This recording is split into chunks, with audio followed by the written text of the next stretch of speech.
ও মাই god, অনেক point ধরেন আপনারা। আচ্ছা যাই হোক, এটা করবে সেটা করবে বলতে অবশ্যই সে যদি আমাকে কক্সবাজার নিয়ে যাওয়ার অফার করে বা সেন্ট মার্টিন বা আপনার সুন্দরবন বলেন এগুলোতে যদি উনি অফার করে, তার মানে উনি যেহেতু উনি তো হচ্ছে আমার সাথে বেশি দিন পরিচয় নাই, ফার্স্ট কথা হচ্ছে এটা। আর উনি যদি আমাকে এগুলো জায়গায় অফারই করে, তার মানে সে আমাকে সত্যি ভালোবাসে না।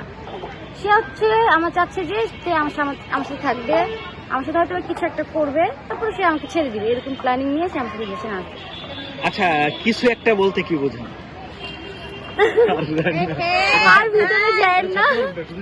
হ্যাঁ, জানো নাই যে ছিনিমিনি কিভাবে করে, কিন্তু আমার কাছে যেটা মনে হয় যে আমার সাথে আজকে আছে, আমাকে ঘুরতে নিয়ে যাচ্ছে, এটা খাওয়াচ্ছে ওটা খাওয়াচ্ছে, আমাকে টাইম দিচ্ছে, আবার অন্যজনকে যখন ভালো লাগবে তার মানে এটা তো আমার সাথে ছিনিমিনি করাই হইলো। আর অন্যজনকে যখন ভালো লাগবে তখন আমাকে বলবো কি তোমাকে আমার ভালো লাগে না, ওকে আমার ভালো লাগে, আমি ওর সাথে ঘুরবো, ওর সাথে খাবো, এই